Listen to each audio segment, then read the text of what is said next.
Hello everyone, welcome to the Mint analysis for 30 अप्रैल 2022। तो अभी काफ़ी टाइम बाद मैंने ये दोबारा सीरीज शुरू करी है। होपफुली आप इसको अपने फ्रेंड्स में शेयर करेंगे ताकि मेरी भी मोटिवेशन बनी रहे और मैं ये सीरीज़ कंटिन्यू रखूं। और आगे जाने से पहले मैंने इसका जो टेक्स्ट एनालिसिस है ऑलरेडी ग्रुप पे शेयर कर दिया है। अगर आपको ग्रुप ज्वाइन करना है तो लिंक आपको डिस्क्रिप्शन में मिल जाएगा। तो फर्स्ट हेडलाइन है, Shell agrees to buy Sprng for $1.55 billion. तो इस वक्त शेल ने इसकी जो वैल्यूएशन है वो 1.55 बिलियन डॉलर्स पे रखी है। और ये जो डील है ये क्लोज हो जाएगी अराउंड 2022 के एंड में, क्योंकि अभी इसको काफ़ी सारी रेगुलेशन की क्लियरेंस लेनी पड़ेगी। और डील क्लोज होने के बाद स्प्रिंग जो है वो होली ओन्ड बन जाएगा यूनिट ऑफ शेल, यानी कि पूरा जो हिस्सा है वो अब इसका शेल जो है ऑपरेट करेगी। तो ऐसा क्यों शेल ने ये स्टेप लिया? वो इसलिए लिया क्योंकि अभी शेल जो है वो डाउनस्ट्रीम प्रोजेक्ट्स में डील करती है। और दूसरा क्या हो रहा है कि गवर्नमेंट जो है रिन्यूएबल सेक्टर की तरफ बढ़ रही है। वो चाहती है कि जो 50% ऑफ दी हमारी डिमांड है वो हम रिन्यूएबल एनर्जी से फुलफिल करें। तो इससे क्या होता है कि थोड़े इंसेंटिव्स मिलने के चांसेस ज़्यादा बढ़ जाते हैं। तो एक पुश दिखाई दे रहा है और शेल का ऑलरेडी एक डाउनस्ट्रीम बिजनेस है और स्प्रिंग इसको कॉम्प्लीमेंट कर सकता है, क्योंकि स्प्रिंग के जो अभी अभी जो उसके प्रोजेक्ट्स चल रहे हैं जो ऑपरेशनल है वो अभी तक 2.1 गीगावाट की जो है क्लीन एनर्जी प्रोजेक्ट्स उसके अंडर हैं। और इसके अलावा काफ़ी यहाँ पे दे रखा है 7.5 गीगावाट्स के जो है वो पाइपलाइन में है, यानी कि आने वाले हैं होंगे। तो ये एक आप कह सकते हो साइनर्जी मिल सकती है शेल और स्प्रिंग के मिलने से। तो इसलिए शेल इसको पुश कर रहा है। और क्या है कि डाउन स्ट्रीम में ऑपरेट करता है। अब डाउन स्ट्रीम एक्चुअली में होता क्या है, कुछ अब जब ऑयल कंपनीज की बात करते हैं तो एक होता है अपस्ट्रीम, एक मिड स्ट्रीम और एक डाउन स्ट्रीम। तो अपस्ट्रीम वो होता है जो एक्सट्रैक्ट करता है ऑयल। तो जैसे अगर सी के नीचे से आप ऑयल एक्सट्रैक्ट कर रहे हो तो वो अपस्ट्रीम कंपनीज हो गई जो वो एक्सट्रैक्ट कर रही हैं। मिड स्ट्रीम क्या करती है, वो ट्रांसपोर्ट करती है एक जगह से दूसरी जगह ले जाने के लिए। जो कंपनीज काम करती हैं उनको बोलते हैं मिड स्ट्रीम कंपनीज। और डाउन स्ट्रीम क्या होती है, जो उनको प्योरीफाई करके एंड यूजर्स के लिए तैयार करती हैं कि वो उनको कंज्यूम कर पाए, यूज कर पाए, या कंपनीज को सप्लाई करती हैं। तो वो होती है डाउन स्ट्रीम। तो शेल के डाउनस्ट्रीम प्रोजेक्ट्स में इसका काफ़ी बड़ा जो है हाथ देखने को मिल सकता है स्प्रिंग का, इसलिए ये इसको अभी खरीदने की सोच रही है और वैल्यूएशन 1.55 बिलियन डॉलर्स उसने लगाई है। तो इसके बाद नेक्स्ट है कि गवर्नमेंट जो है वो फाइनलाइज करेगी कंपनीज जो भी एलिजिबल हैं for fabrication plant by the end of December.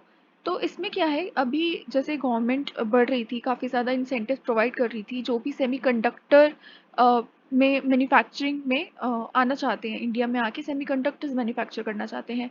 क्यों? क्योंकि वो पैंडमिक में ऑलरेडी देख चुकी है कि चाइना के ऊपर हम कितना ज़्यादा डिपेंडेंट हैं, और उस डिपेंडेंसी को कम करने के लिए वो काफ़ी सारे इंसेंटिव्स लेके आ रहे हैं ताकि हमारे ही देश में और ज़्यादा सेमीकंडक्टर्स मैन्युफैक्चर हों और उनकी क्वालिटी एक टाइम पे आके ऐसी हो जाए कि आप उनको एक्सपोर्ट भी कर पाओ।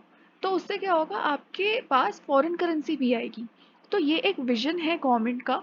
और अब इन्होंने इंसेंटिव्स जो प्रोवाइड करे हैं उसकी वजह से काफ़ी सारी कंपनीज और ज़्यादा इंटरेस्ट ले रही थी। और इसमें से जो बहुत बड़ी कंपनीज हैं जैसे कि वेदांता ग्रुप और फॉक्सकॉन, फॉक्सकॉन जो है वो लार्जेस्ट कॉन्ट्रैक्ट इलेक्ट्रॉनिक्स है।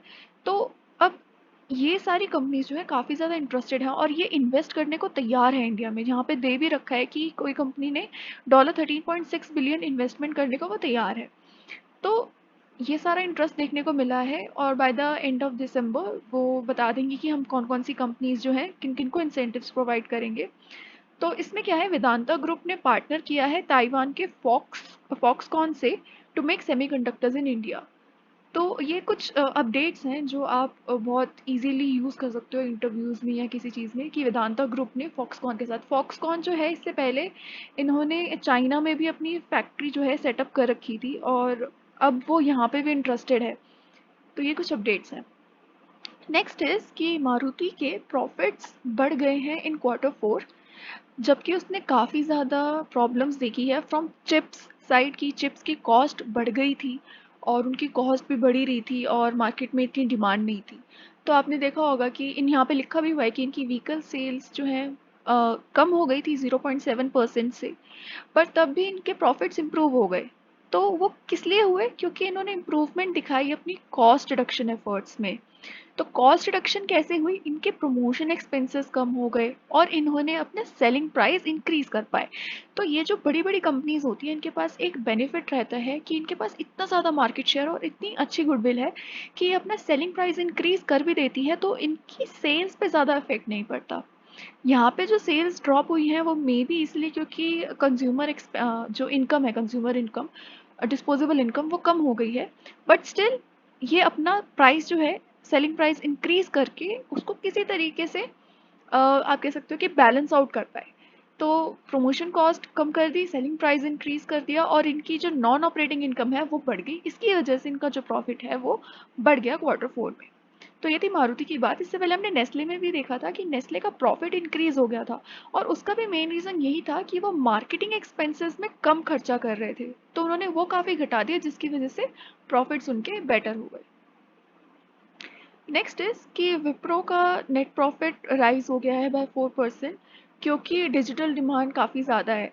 तो ये काफ़ी सारी कंपनीज ऐसी हैं क्योंकि अब जैसे पोस्ट पैंडेमिक के बाद हम काफ़ी ज़्यादा डिजिटल हो गए हैं। अभी तक काफ़ी जो हैं ऑफिसेज वर्क फ्रॉम होम पे ऑपरेट कर रहे हैं, तो इनकी सर्विसेज थोड़ी बढ़ गई हैं। इसलिए ये सारी कंपनीज जो है अपना इनका प्रॉफिट जो है थोड़ा हाइयर साइड पे ही रह रहा है। इसके बाद नेक्स्ट है government to sell 51% stake in Pawan Hans to star 9 for rupees 211 crore. तो ये एक डाइवेस्टमेंट प्रोसेस है। गवर्नमेंट्स जो अपनी पब्लिक होल्डिंग जो है कम कर रही है, अपने कोर मतलब जो नॉन कोर एसेट्स हैं उनसे डाइवेस्ट कर रही है। तो उसमें से एक पवन हंस है और ये एक हेलीकॉप्टर ऑपरेटर था जिसमें से इन्होंने डाइवेस्ट किया है और अब सेल कर दिया है स्टार 9 को। इसके बाद नेक्स्ट इंडिया जीडीपी। तो इंडिया का जीडीपी हमने देखा था कि कुछ रिवाइज्ड फिगर्स आई थी कि क्योंकि जो पहले बजट में फिगर्स आई थी वो उसका मेन असम्पशन ये था कि क्रूड ऑयल $75 बैरल के आसपास रहेगा, पर क्योंकि ऑयल की कॉस्ट जो है वो काफ़ी ज़्यादा बढ़ गई, उसकी वजह से कुछ एडजस्टमेंट्स हुए और उसके बाद कहा जा रहा है कि जीडीपी जो है काफ़ी सारे एजेंसीज ने ये बोला है कि अराउंड 8% रहेंगी। तो यहाँ पे इन्होंने एक दे दिया आपको रेंज कि 6.5 टू 8.5% जो है वो रहेगी, ऐसा आरबीआई कह रहा है। बाकी काफ़ियों ने 8% भी बोला है और इन्होंने कहा है कि डेट कम करने की ज़रूरत है। तो अभी रिसेंटली हम न्यूज़ में देख रहे थे, मैंने पढ़ा था लास्ट टाइम कि अराउंड 80% ऑफ जीडीपी जो है डेट था, तो उसको कम से कम 66% के बिलो जो है लाने की ज़रूरत है इंडिया को। तो तभी जो है इकोनॉमी बेटर फंक्शन कर पाएगी। इसके बाद नेक्स्ट है Tata Capital fund keen on stake in diagnostic. तो टाटा अभी रिसेंटली काफ़ी ज़्यादा अपने पोर्टफोलियो को आप कह सकते हो कि डाइवर्स कर रहा है। मैंने अभी लास्ट टाइम देखा था टाटा, मैंने नॉइज़ में भी इन्वेस्ट किया था। नॉइज़ एक वेरिएबल टेक्नोलॉजी है। तो नेक्स्ट जो है ये डायग्नोस्टिक कंपनी में इन्वेस्ट करने की सोच रहा है जो कि है आरती। तो ये एक नया स्टेप देखने को मिला है और यहाँ पे ये जैसे टाटा ग्रुप के अंदर काफ़ी सारी कंपनीज आती हैं, तो ये टाटा कैपिटल जो है वो डायग्नोस्टिक कंपनी में इन्वेस्ट करने की सोच रहा है। इसके बाद नेक्स्ट है ये सिर्फ सेक्टर रिलेटेड न्यूज़ है, तो थोड़े बहुत ट्रेंड्स हाईलाइट करने के लिए मैंने ये हाईलाइट किया है। तो इसमें बता रहे हैं कि जो 8 इंफ्रास्ट्रक्चर सेक्टर थे इकोनॉमी के वो स्लो डाउन हो गए हैं, वो इतना एक्सपैंड नहीं कर पाए। कि जो फरवरी में वो एक्सपैंड कर रहे थे वो 6% अराउंड इन्होंने एक्सपैंड किया और मार्च में ये अराउंड 4.3% पे ही रह गए। तो सेक्टर्स जैसे कि coal, crude, natural gas, refinery products, fertilizers, cement, steel and electricity, इन सबको मिला के एक्सपैंड करा इन्होंने सिर्फ 4.3%। और इनका अगर हम ब्रेकअप देखें तो आप कह सकते हो कि फर्टिलाइजर, सीमेंट एंड इलेक्ट्रिसिटी इन्होंने थोड़ी सी रिकवरी दिखाई है, लेकिन क्रूड ऑयल प्रोडक्शन जो है वो गिर गया है जिसकी वजह से जो एक आप कह सकते हो ग्रोथ जो है वो स्लो डाउन होती हुई दिख रही है। और क्रूड ऑयल इतना मेजर जो है इम्पैक्ट डालता है इंफ्रास्ट्रक्चर पे कि अगर ये अकेला भी गिरा तो आपका कुछ ना कुछ इफेक्ट आएगा उस इंडस्ट्री पे, इंफ्रास्ट्रक्चर इंडस्ट्री पे। इसलिए इतने सबने स्विफ्ट रिकवरी दिखाई है, तब भी क्रूड ऑयल की वजह से इनको थोड़ा डाउन आप कह सकते हो कि देखने को मिला कि रिकवरी स्लो हो गई। ऑल्सो दूसरी चीज़ क्या हुई कि inflation, higher inflation with fuel prices.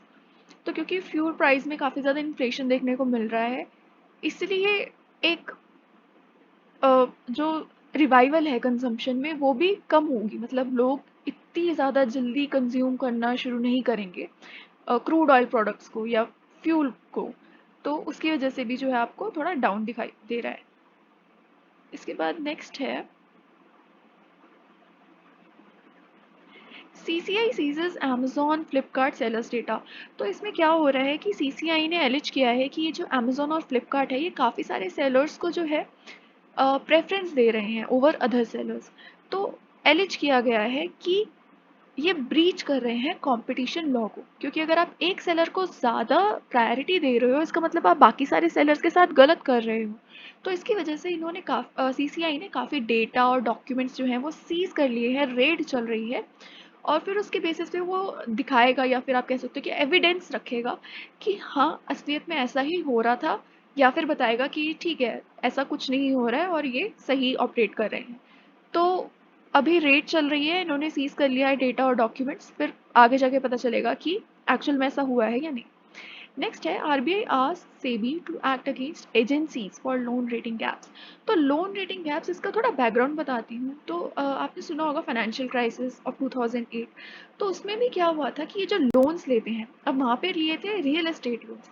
अगर कोई भी लोन लेता है तो रेटिंग एजेंसीज उस लोन को एक रेटिंग देती है कि ये एक अच्छा लोन है या बुरा लोन है। अच्छा लोन यानी कि उसको रिकवर करने के चांसेस बेटर है, गंदा लोन यानी उसके रिकवरी के चांसेस थोड़े कम हैं। और वो किस चीज़ के ऊपर बेस्ड होगा? वो इस चीज़ पे बेस्ड होगा कि जिसने लोन लिया है वो कितना कैपेबल है उसको रीपे करने के लिए।